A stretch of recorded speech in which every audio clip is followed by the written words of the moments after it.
apoy ng banal na Espiritu, binigyan po kayo ng a new beginning, no? Ng Panginoon, huwag niyo pong pabayaan na mamatayan. So, soak in God's words and presence, in worship also. Amen po ba? Sabi po kasi ng 1 Peter 5:8, maging alerto daw po tayo at mapagmatsyag sapagkat ang ating kaaway. Sino ang ating kaaway?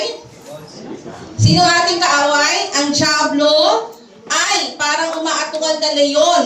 Umaaligid po siya at naghahantay po ng kanyang masisila. So para po sa inyong mga nag-EGR, at kahit hindi po nag-EGR, huwag pong pabayaan na ang apoy ng inyong pananampalataya ay mamatay. Amen po ba?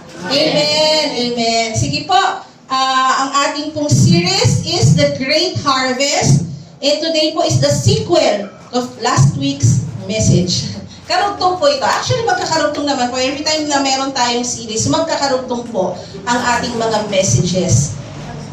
Let's read first from Matthew 9:35 to 38. Sa Tagalog po natin siya basahin. Nilibot ni Jesus ang lahat ng mga bayan at nayon doon. Nagtuturo siya sa kanilang mga sinagoga at ipinapangaral ang magandang balita tungkol sa paghahari ng Diyos. Pinagaling din niya ang lahat ng uri ng sakit at karamdaman. Nang makita niya ang napakaraming tao, nahabag siya sa kanila sapagkat sila'y litong-lito at hindi alam ang gagawin. Parang mga tupang walang pastol. Kaya sinabi niya sa kanyang mga alagad, napakaraming aanihin, ngunit kakaunti ang mag-aani. Idalangin ninyo sa may-ari ng aanihin na magpadala ng mga mag-aani. And let's also read from John, sa Tagalog din po, John 4:35 to 38. Jesus is speaking po. Si Jesus po ang nagsasalita. Ang sabi po niya, hindi ba sinasabi ninyo, 4 na buwan pa at anihan na? Sinasabi ko naman sa inyo, masdan ninyo ang mga bukid. Hinog na ang trigo at handa ng anihin. Ang umaani ay tumatanggap ng kabayaran at nagtitipon ng bunga para sa buhay na walang hanggan. Kaya't magkasamang magagalak ang nagtatanim at ang umaani. Dito nagkakatotoo ang kasabihang iba ang nagtatanim at iba naman ang umaani. Isinugo ko kayo upang anihin ang hindi ninyo itinanim. Iba ang naghirap dito at kayo naman ang umani ng kanilang pinaghirapan. Can we close our eyes and let's pray? Oh God, we need your presence and we thank you, Lord, dahil ibinuhos mo ang iyong presensya sa aming kalagitnaan. Maraming salamat, Lord. And we want, Lord God, to ask, oh Lord, for wisdom. Open the eyes of our hearts, Panginoon, upang hindi lamang basta namin maririnig, Panginoon, ang mensahe ngayong araw na ito, kundi tunay naming mapakinggan at mailapat po namin sa aming mga buhay. Because we have work to do, Lord God, in your field. This we pray in your mighty name, Lord Jesus. Amen and amen. Sabihin mo nga sa katabi mo, listen! Listen! Listen! Listen! Pag-listen, ibig sabihin, hindi lang basta narinig. Listen, namnamin mo, nguyain mo. Amen po ba? So ano yung take away last week? Sino po nakakatanda ng message natin last week? It's about? Ako lang ata ang present last week. It's about sowing. Tama po ba? Sino pang may take away? Ang sabi ni Pastora, magtanim ka na. Kailan?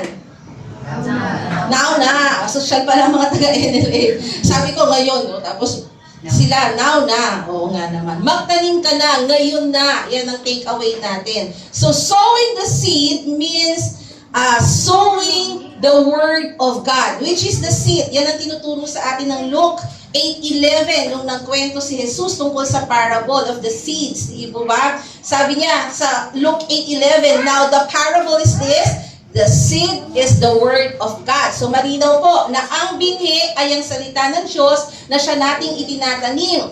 At ito po ay may kapangyarihan. It has the power to produce new believers. Amen po ba? May kapangyarihang mamunga in the form of mga bagong mananampalataya, mga bagong disciples or followers ni Jesus. Sabi ng 1 Peter 1:23, having been born again, not of corruptible seed, but incorruptible, through the word of God, which lives and abides forever. So, ibig sabihin, kapag nataniman po tayo ng salita ng Diyos, yan ay hindi nabubulok na binhi. Amen? Balikan po natin yung binasa natin sa Matthew 9. A reading from verse 35, sabi po, Jesus was teaching, preaching the gospel of the kingdom. Ang Panginoong Jesus po mismo ang nagbigay sa atin ng magandang example of sowing. Siya pang nagbigay sa atin ng magandang halimbawa ng pagtatanim. Because everywhere He went, kahit saan po magpunta ang Panginoon, nagturo po siya, nangaral po siya, at nagpagaling ang Panginoon. But since this time, Jesus was not going to be with the people physically for long, itong mga panahon po ito, alam ni Jesus na hindi magtatagal naman nakasama niya ang mga tao. Eventually, He will live physically. No? Yung alam niya lang physical na katawan ang aalis, pero hindi niya makakasama. But before He went to the Father, bago po, di ba, alam naman po natin yan, di ba? Bago bumalik sa kanyang kaharian ng Panginoon, He left us the Great Commission. Ano yung Great Commission? Ano yung Great Commission? It's in Matthew 28, 19 to 20, di ba? Sabi niya, go therefore and make disciples of all nations, baptizing them in the name of the Father and of the Son and of the Holy Spirit, teaching them to observe all things that I have commanded you, and lo, I am with you always, even to the end of the age. Amen.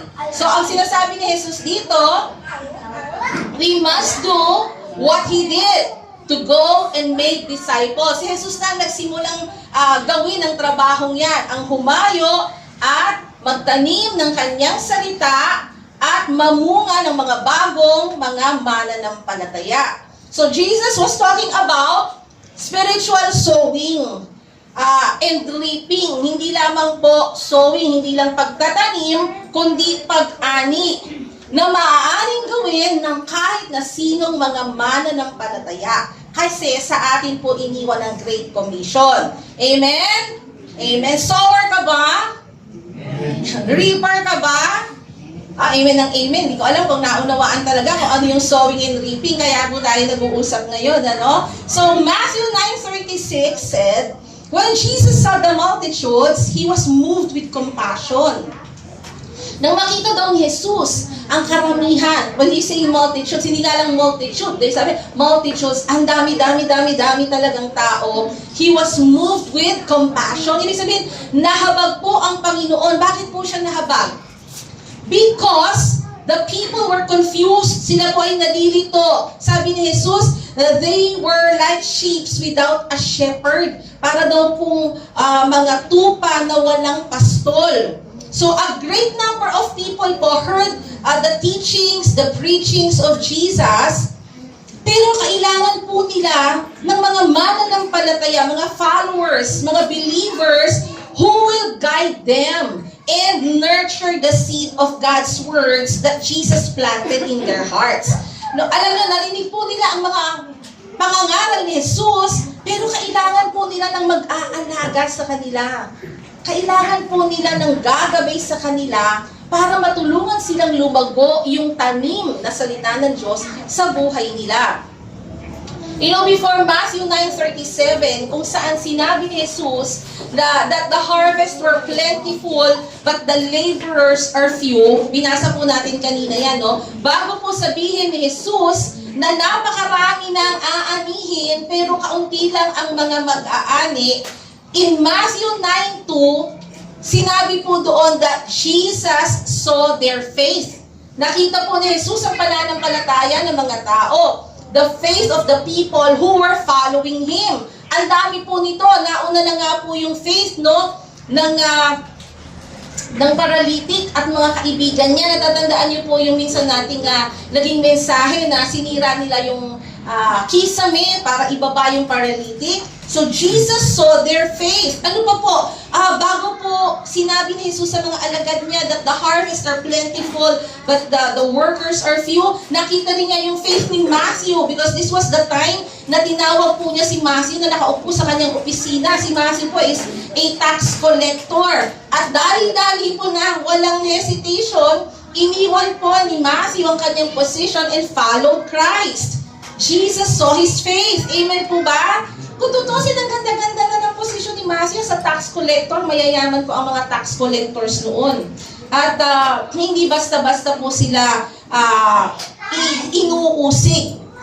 Galit ng mga tao kasi sila yung sinisingil, pero para sa estado ng buhay, maganda ang buhay ng isang tax collector.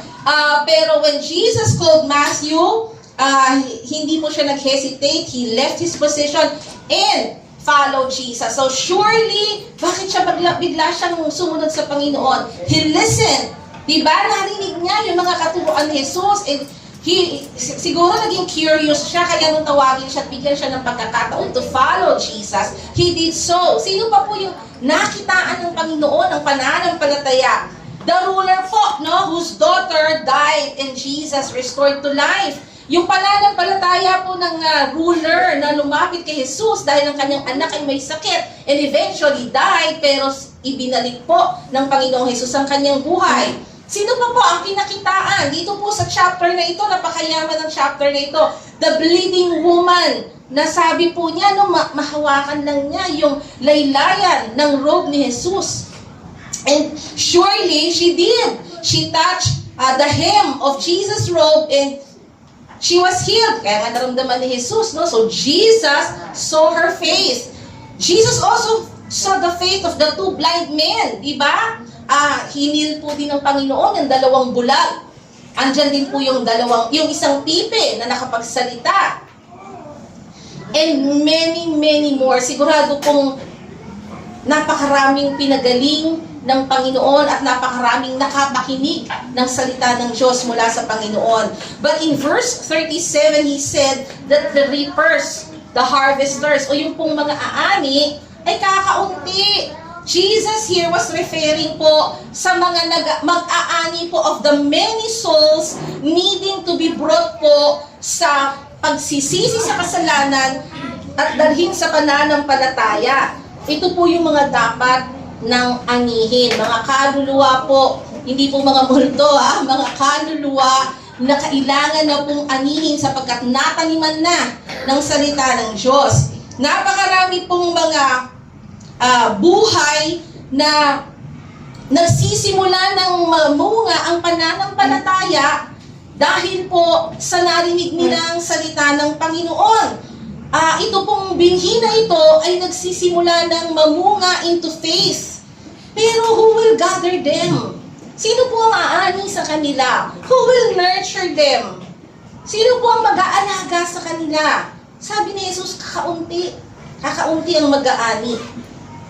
In Matthew 9:38, kaya sabi ni Jesus ito, He said to His disciples to pray to the Lord of the harvest to send out laborers into His harvest.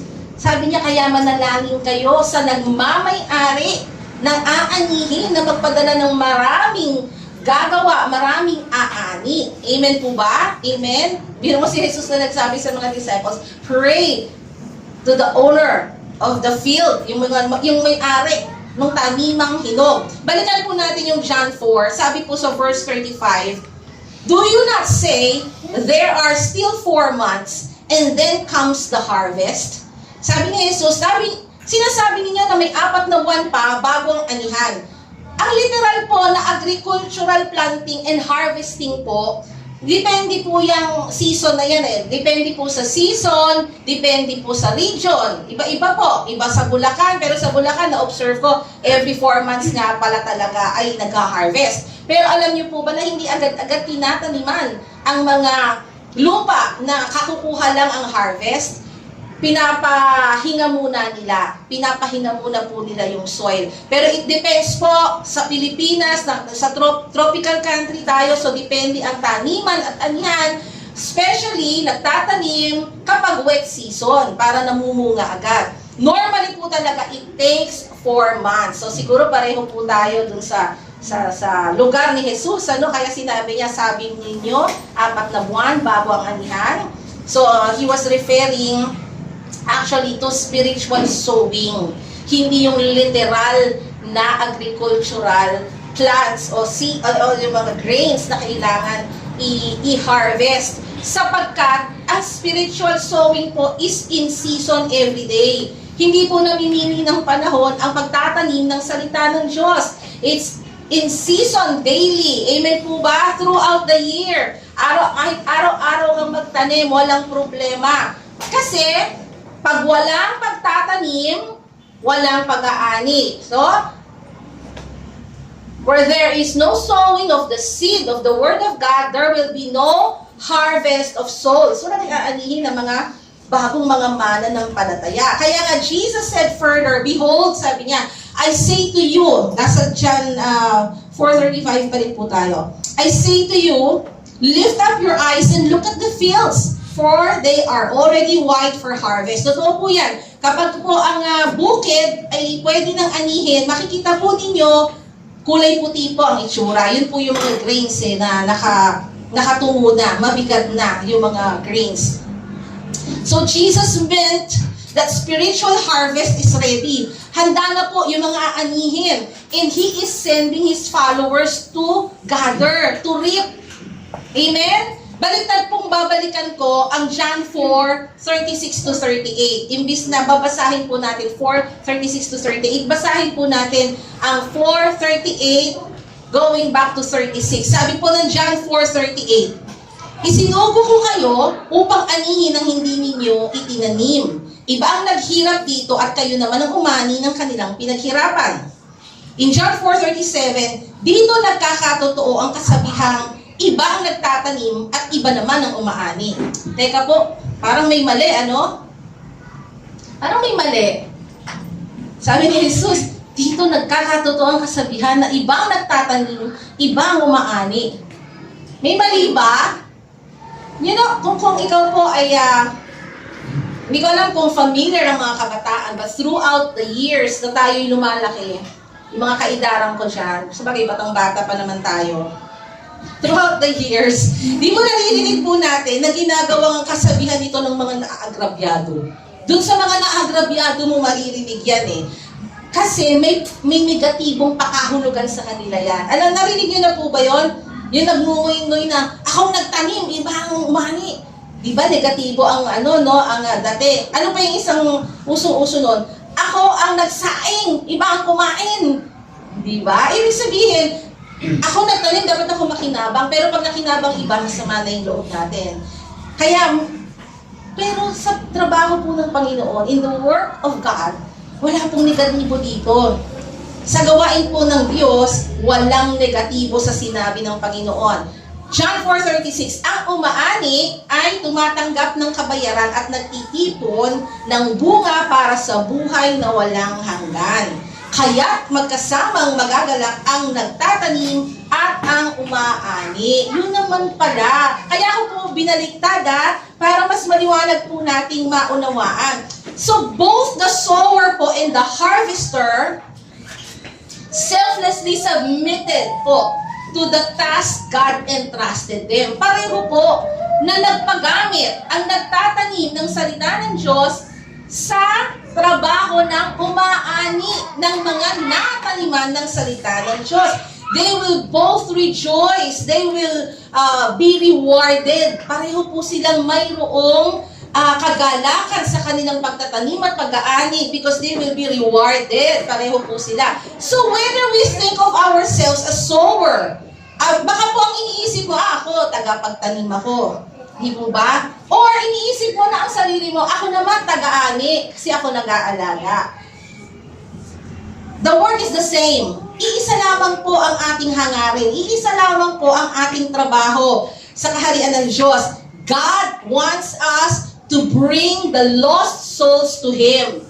Yan po ang ating common denominator. The common denominator of the sower and the harvester ay pareho silang kapwa may trabaho na dalhin ang mga ligaw ng kaluluwa sa Panginoon para sa pagsisisi at para sa pananampalataya. We must first of all follow Jesus and let Him make us fishers of men. Sabi po ng Mark 1:17, di ba? Follow me and I will, sabi ni Jesus, no? Follow me and I will make you fishers of men. Ito pong verse na to gives us the same idea as to what work we must do for the Lord. Pareho po ng idea, bringing of lost souls to Him.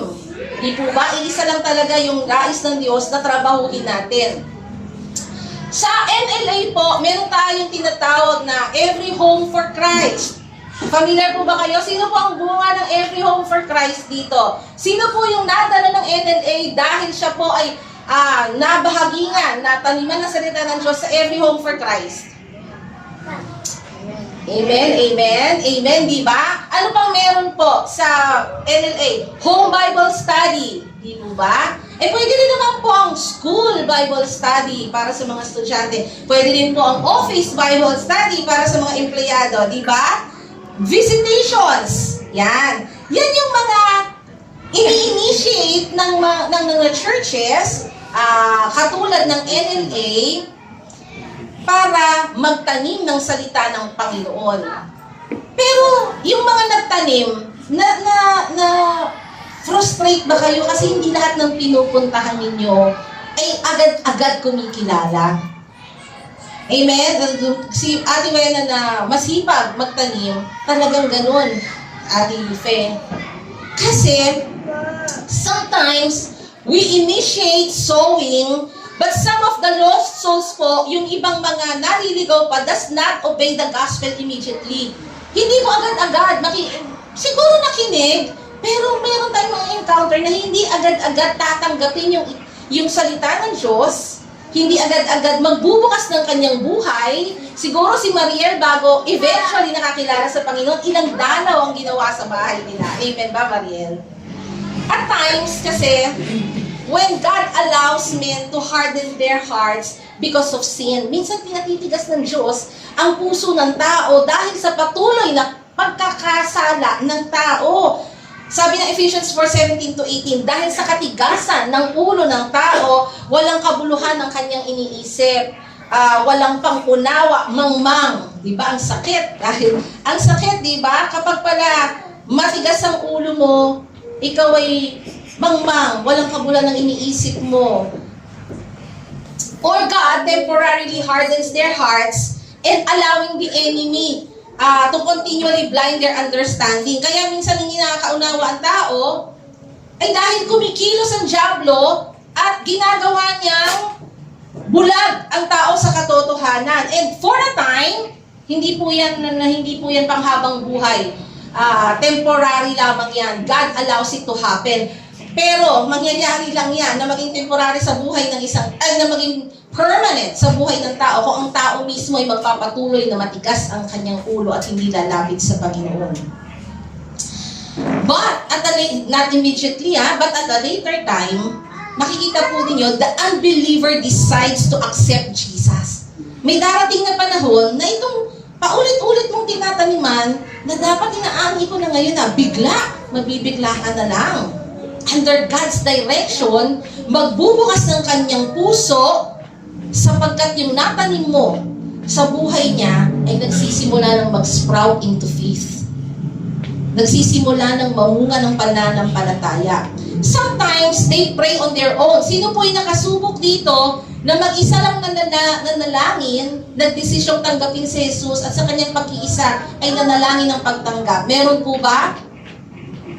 Or karamihan sa atin, somebody led us in prayer. Karamihan, ano? So, one or more people may lead ito pong unbeliever na nais ng tanggapin si Jesus. May it be the sower or the reaper. Pwede po yung nagtanim, pwede rin po yung aani. And now, they will help this believer, this now believer na ngayon mananampalataya na to belong to a local church kung saan maaalagaan po ang mga bagong kaluluwa na ito upang lumago sila sa kanilang Christian walk. I'm sure lahat po tayo ganyan ang karanasan. Amen? Minsan, ang pinagdaanan natin, kaya tayo nakakilala, narinig natin ang salita ng Diyos mula sa isa o higit pang mga tao, hindi agad natin tinanggap ito. Pero few lang siguro yung immediately she or he will accept Christ right away. And then tayo po ay inani. Paano tayo inani? We have been invited into a local church. Kaya tayo magkakasama ngayon. May umani po sa atin, dinala tayo dito sa local church para tayo ay masuportahan sa ating paglago. Amen po ba? Nakita niyo yung process? Nakita niyo po yung proseso? Because bagamat lumapayag minsan ng Panginoon na patigasin lalo ang puso ng tao dahil sa kasalanan, God's covenant through faith in the Lord Jesus still stands true. Totoong-totoo pa rin po ang pangako ng Panginoon sa Ezekiel 36:26. Ang sabi po, I will give you a new heart and put a new spirit within you. I will take the heart of stone out of your flesh and give you a heart of flesh. Totoong-totoo pa rin po ang pangako ng Diyos. Nakikilo siya sa buhay nang magdidesisyon na siya'y papasukin, na yung dating pusong bato ay papalitan na niya ng pusong laman. Natatandaan niyo po yung kwento ni Pastora last week tungkol po sa pastor na for so many years, hindi dumadami ang kanyang ang members, pero hindi po siya tumigil sa pagtatanim. And then nung mamatay itong pastor na to, napalitan siya ng bago at lumago ng lumago, not because of the new pastor. Bakit po? Ano yung kwento ni Pastora? Kinausap nitong bagong pastor ang mga tao at ang sagot nila, bakit sila ngayon ay masigasig sa pagdalo at sa pananampalataya? Dahil hindi sila tinigilan ng dati nilang pastor. Binabalik-balikan sila, siniran sila. Sino ang nagtanim? Yung namatay na pastor. Sino ang umani? Yung bagong pastor. Siya ang nag-aalaga. Amen? Amen po ba? So mas maliwanag po sa inyo ngayon ang trabaho natin, ano? Being a sower and a harvester. Ano pa po, in our present generation, ang social media po, I think is the fastest tool to communicate. Amen po ba? Ang napakabilis po ng komunikasyon sa social media. Ibang-iba po nung araw. Imagine, magbubukas ka po, ang daming Bible verses, ang daming mga pastor, ministers, mananawa ka na, iingatan mo na lang kung sino talagang papakinggan mo. Pero kung ano yung hinahanap mong mensahe, you will find it sa social media. Powerful tool in sharing and getting information. Imagine the global range po that it reaches, di ba? Ngayon, meron kang nakausap. Do you think hindi pa nataniman yan? Surely, sa ating present generation, nataniman yan. Minsan lang nakapakinig yan ng salita ng Diyos, hindi man sa loob ng church, hindi man sa personal na tao, pero sa social media. Amen? Ano ngayon ang gagawin mo? Nakausap mo siya, may tanim na at nakita mo. Faith is now sprouting in this person's heart. Gather. Amen? It's time for you to reap.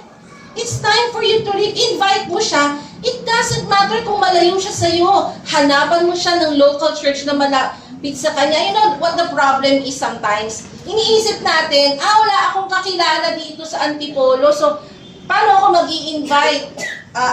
For instance ako, taga Bulacan ako. Do you think may iimbitahin akong from Bulacan na gagawin yung gagawin namin every Sunday dito dadalo? Mahirap yun. So kung sisharean ko siya sa Bulacan, dadalhin ko siya sa isang mas malapit na church. It doesn't matter kahit hindi NLA. Pero kung dito sa Antipolo, di sa NLA mo paalagaan, kaya walang dahilan para hindi ka mag-imbita. Nakikita naman natin, for instance po, ang 700 Club. Lagi po silang nagli-lead ng prayer of acceptance and they would tell you, we will call you para ma-lead ka namin sa isang church kung saan kayo malapit. Kasi we are one body. Kahit saan kang sulok ng mundo, ang mananampalataya ay iisa lamang. Amen po ba?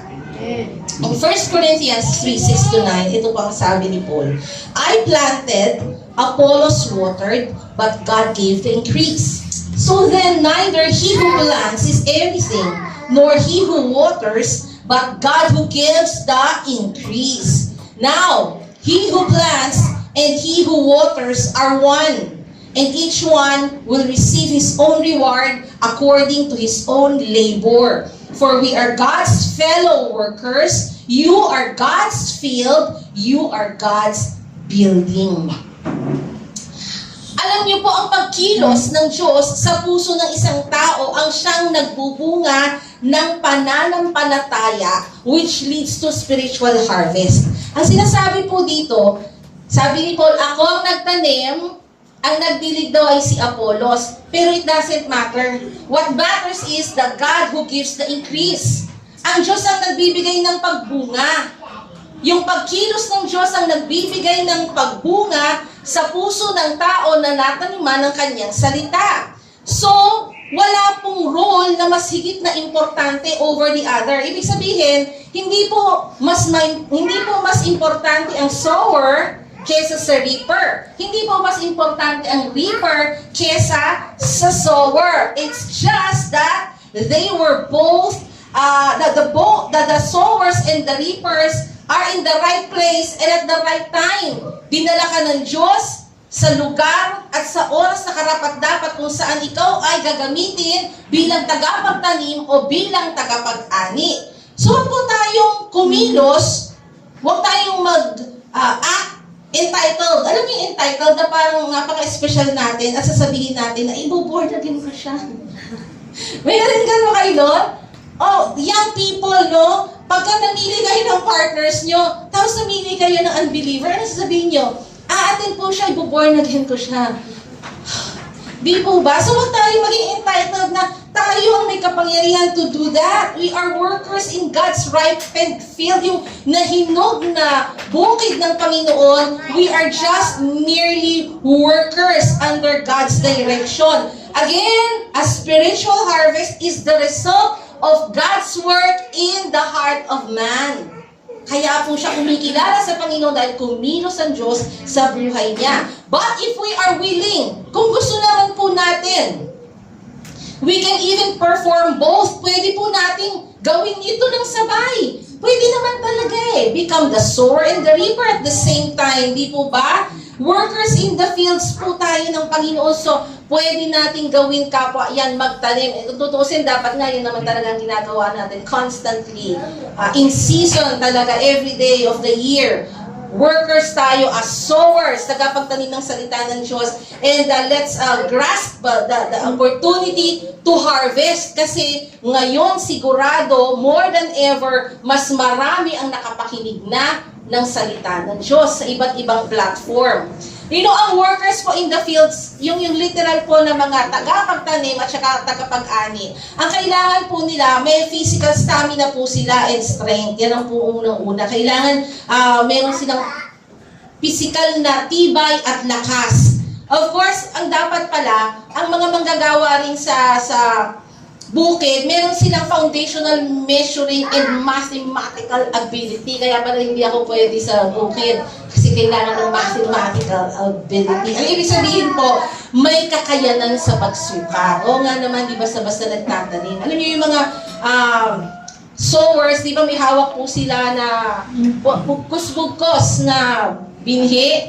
Hindi po naman talaga nila igaganon yan Ako sa bahay, pagsasama-samahin mo lahat ng mayugat, tapos lalagay ko na sa baso Kaya may mga namamatay. Hindi talagang iniisa-isa po nila yan. Kaya magtanim ay biro, di ba? Maghapong na kayo po, sabi. Ang kailangan din po niyan, may basic machine and mechanical operating capability rin po pala ang mga workers sa field. Ibig sabihin, may kakayanan po magpatakbo ng makina and equipment maintenance. Talaga naman po, iba na ang panahon ngayon. Hindi na po tao ang manually nag-harvest. May machine na po. Ang tawag po sa Bulacan yan, halimaw.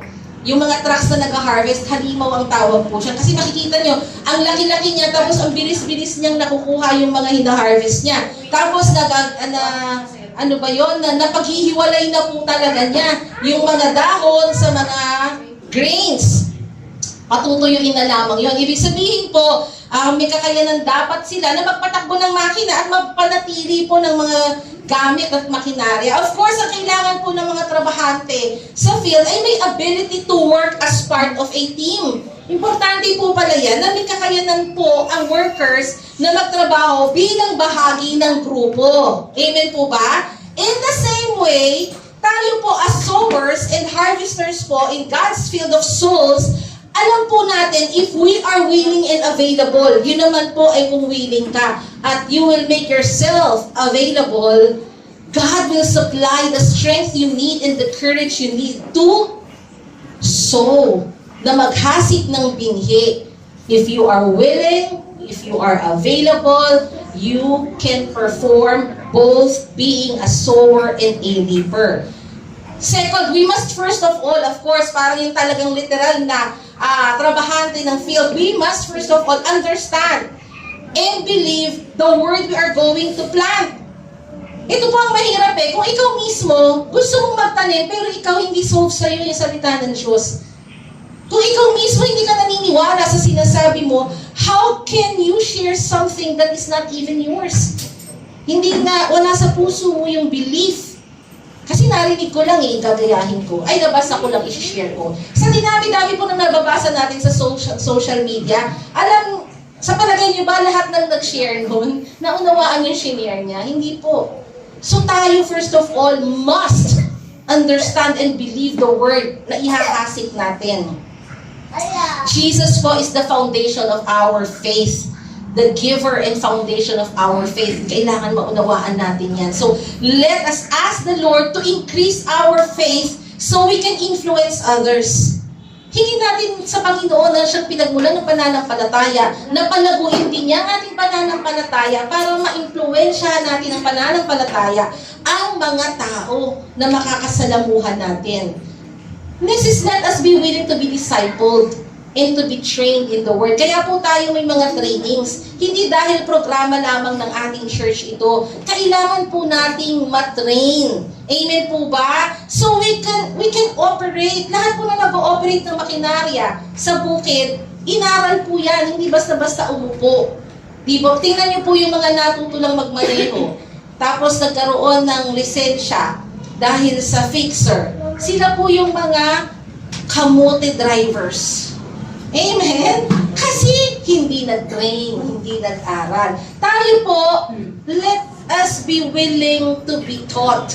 Kaya po natin, naturuan tayo ng ating iglesia so we can operate po dun sa yung ma-acquire nating knowledge from our trainings po, yun ang magagamit nating makinarya pag humayo tayo. Let us maintain the fire of God in our lives consistently. Yan po yung mga nag-EGR. Grabe ang apoy ninyo. Di ba? Kaya pala ang init-init kasi yung pumupunta dito sa stage Di ba? Pero pag pinabayaan nyo po yan, hindi nyo po nilagyan yan ng, ang tawag po noon, gatungan po ninyo. Hindi po yung chismis ng kapitbahay ang gagatungan nyo. Gatungan po ninyo yung pananampalataya ninyo na ngayon ay nag-aapoy by consistently praying and devoting yourself po sa salita ng Panginoon and ask God for revelations. Hingin mo sa Diyos na tayo'y makaunawa. Ask God na bigyan ka ng discernment. That is knowing good from evil. Para alam mo po how to apply lahat po ng natututunan natin sa salita niya. Malapat natin, magawa po natin. At matutunan po natin to reject or resist what is evil. Amen? Amen po ba? And of course, let us work together. Ang mga trabahante po sa field, sabi, kailangan po may kakayanan silang magtrabaho in a group sa loob ng team.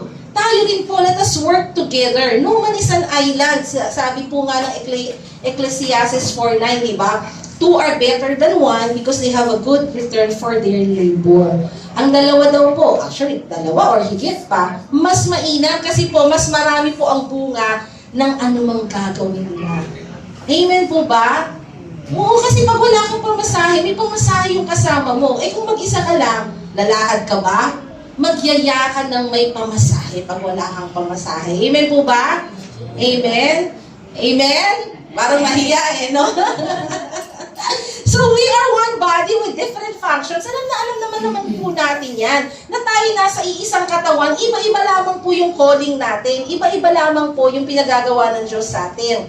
Pero dito nga po tayo nagkakaisa sa pagtatanim at pag-aani to bring the lost souls to the Lord. So it is better po that our callings reconcile. Alam niyo po yan? And we can work together. Iba ang calling ni Volts, iba ang calling ko.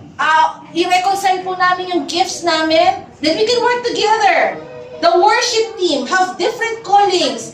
May drums, may tumutugtog ng gitara, ng keyboard, may kumakanta. We reconcile our talents, our gifts, our callings. And what do we get? A worship team na tumutulong sa gawain ng iglesia to bring you to the presence of the Lord through worship. Amen po ba? Amen?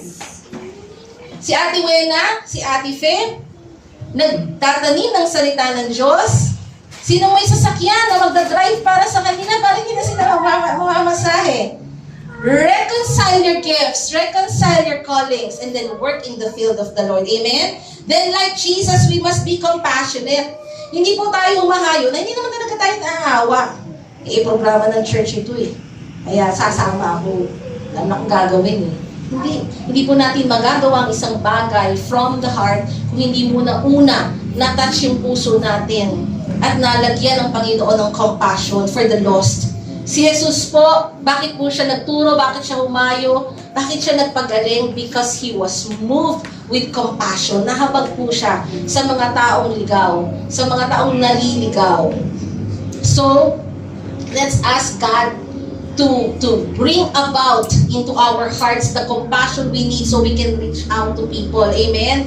As Christians po kasi, we are supposedly bearing the fruit of the Spirit. Amen po ba? Sino po may memorize sa fruit of the Spirit? Ng Galatians 5. Nahiya lang po kayo. Hindi naman po tayo recitation. Wala po ako pag-recite. But, for your further study, please read your Bible. Tingnan po natin ano po ba sa Galatians 5 ang mga bunga ng Spirit, ang bunga ng Spirito na dapat po ay nasa katauhan na natin. Kasi hindi lamang po salita ng Diyos ang maaari nating itanim sa mga buhay ng tao na makakasama natin o makakasalamuhan natin. Even within the family, di ba?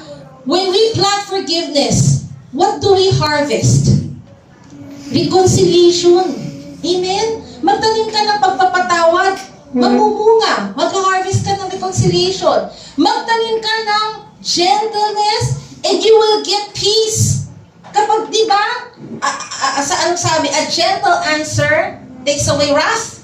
Nawawala ang galit kapag gentle ang answer mo. You will harvest peace when you are gentle. You plant humility. Magtanim ka ng kababaang loob, and you will harvest better relationships. Di ba? Pag mayabang ka sa palagay mo, totoo yung tao na nakakausap mo. Habang nagkukwento ka, kumukulo ang dugo nung sa kayabangan mo. But when we plant humility, you will harvest better relationships with them. Amen po ba? Siyempre gusto natin yung mga kaibigan natin, nakakausap natin, genuine sila sa atin. Di po ba? You plant generosity and you will harvest contentment. Napansin niyo po ba yon? Pag mas generous tayo, mas nakokontento tayo with what we have. Hindi na tayo naghahanap ng more than that. Kahit maliit yung meron tayo, nagkakaroon tayo ng willingness to share. Amen?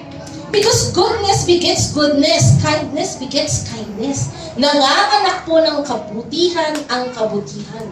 Nanganganak po ng kabaitan ang kabaitan. That's what is supposed to be in our character, the fruit of the Spirit, para meron po tayong itatanim. Because even before we begin to speak, naniwala po ba kayo na bago pa man tayo magsimulang magsalita sa kapwa natin, dapat evident muna ang ating pananampalataya. Tama po ba? Dapat nakita mo, may ebidensya na sila sa iyong karakter, sa iyong pananampalataya. Your faith must be evident with your work, in your works. Kasi, pag nagsalita ka, pero hindi nila nakita, sa buhay mo, hindi naman sila maniniwala eh. Halimbawa po, if I were still an unbeliever, kung ako po hindi pa mananampalataya, hindi naman ako maniniwala sa mag-share sa akin kung chismosa at kilala sa aming maninirang puri. Bakit ko siya paniniwalaan? Kinukwento niya si Jesus sa akin pero kilala siyang maninirang puri. O ang isang taong kilalang sinungaling, paniniwalaan niyo ba kapag shinare si Jesus? You would think na sinungaling yung sinasabi niyang Jesus. Kung ako unbeliever, hindi ko rin paniniwalaan, sinungaling ka nga, ikukwentuhan mo ko tungkol kay Jesus. Pag merong nag-share sa akin na palaging may nasasabi sa kapwa niya, tapos biglang shinare, ito kilala, pagkausap ko to kung sino-sino kinukwento sa akin na kapwa ko eh. I'm sure pag nakatalikod ako, may sinasabi rin ko, bakit ko siya paniniwalaan pag kinwentuhan niya ako tungkol sa pananampalataya niya? Amen? Paano kapag nakita ko ang isang magulang o isang anak na hindi mabuti ang pagiging magulang niya o pagiging anak niya, biglang kinwentuhan ako ng patungkol kay Jesus, hindi rin ako maniniwala. Amen? Yung kaibigan mo, kapatid mo, na palaaway, kinwentuhan ka tungkol kay Jesus. Naaway-away mo nga ako ngayon, Jesus, Jesus ka dyan. Diba? Hanggat hindi ko nakikita yung ebidensya na siya'y binago talaga ng Diyos na sinasabi niya, hindi ako maniniwala. Hindi mo nga ako pinapansin, iniitaan kita, tapos ngayon, sisharean mo ako ng Jesus, Jesus mo. Hindi maniniwala ang tao sa puro salita. So, siguro, no, sasabihin ko pa, born again yan. Baka ako pa yung talagang top notcher sa pagpapersecute, di ba? Pero, totoo lang, hindi naman ako maniniwala kung hindi ko nakita ang ate ko pa ang unang na-born again sa amin, ng kabataan namin. Bago po na-born again ng ate ko, lagi po kami nag-aaway. Siyempre, talo ako. Kasi bunso ako. So, lagi niya akong sinasabunutan. Kaya tawag po sa kanya, Maldita. Ako naman si Bakekang. Kaya iiyakan, sabi nga ng anak ko, Mami, huwag ka maniwala sa kanila. Hindi ka Bakekang. Sabi ng mali siya. Si Bakekang, kilala niyo si Bakekang? I'm sorry Lord, pero si Bakekang po ay karakter sa comics na ubod ng pangit. Wala nang papangit pa po kay Bakekang. Naniwala nga po ako nang matagal na panahon na ako si Bakekang, kaya wala akong confidence. Hindi, nakwento ko lamang po yun. Kaya ang ate ko nung ma-born again, nakita ko po yung kanyang pagbabago talaga. Bible ang binabasa, Bible ang laging dala-dala. Pati kapitbahay namin ano nangyari kay Christine? Bakit laging may Bible? Naintriga naman ako. Hindi ko masyado naunawaan, pero isa lang ang nakita ko, na bago ang ugali ng ate ko. Kaya sa kauna-unahang panahon na sinabi niya, sama kita sa church, sumama agad ako.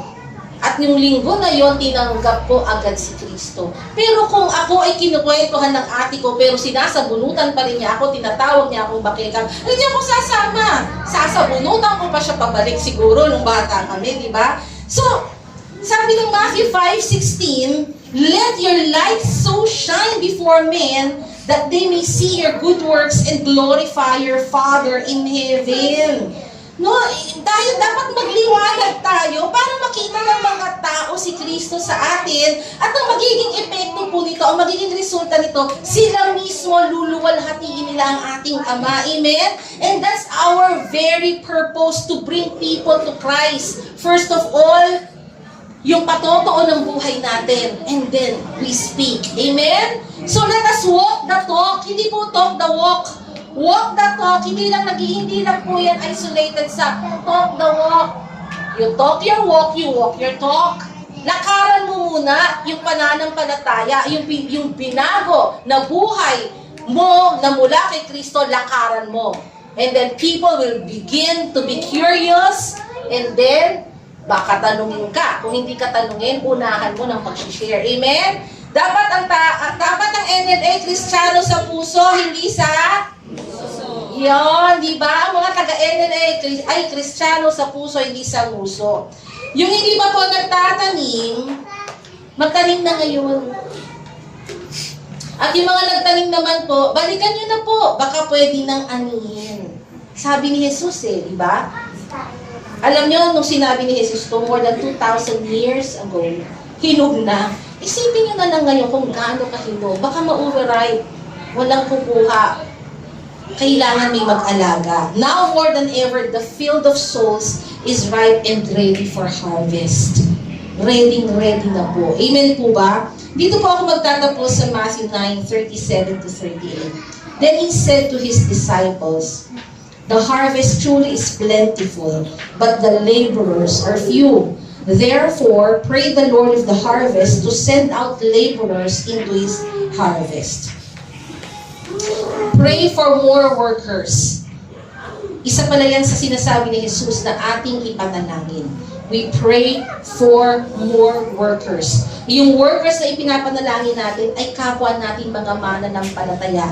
Nagisingin ng Panginoon ang kanilang mga buhay upang magkaroon sila ng desire to plant the seeds.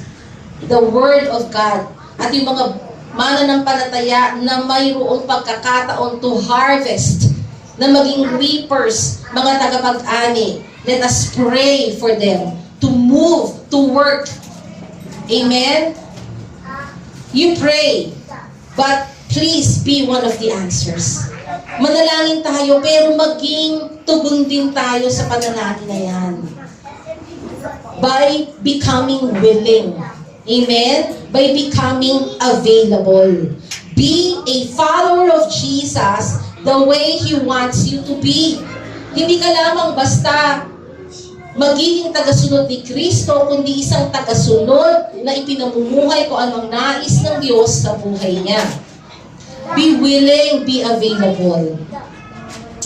Before we go back to our worship, yung kanta natin kanina, "Here I am, Jesus, let your will be done in me." Sabi ng isang linya. That's a bold prayer. Para hingin po natin yung kalooban ng Diyos sa buhay natin. It's a bold prayer. Alam niyo kung bakit hindi niyo naman sigurado kung magugustuhan niyo yung kalooban ng Diyos sa buhay niyo. Sigurado ka ba 100% gusto mo yung kalooban ng Diyos sa buhay mo? Because when you ask God to let His will be done in your life, edi be ready, be available, be willing, kasi may trabaho kang gagampanan. Aalis ka na ng bahay mo. Uunahin mo na ang paghayo kesa sa mga iniintindi mo sa loob ng tahanan mo. So, if those words are really coming from your heart, "Here I am, Jesus, let your will be done in me." It's a courageous prayer. Siguruhin mo na from your heart, you're asking God to do His will in your life. Amen? So, let's all stand up and let's just pray.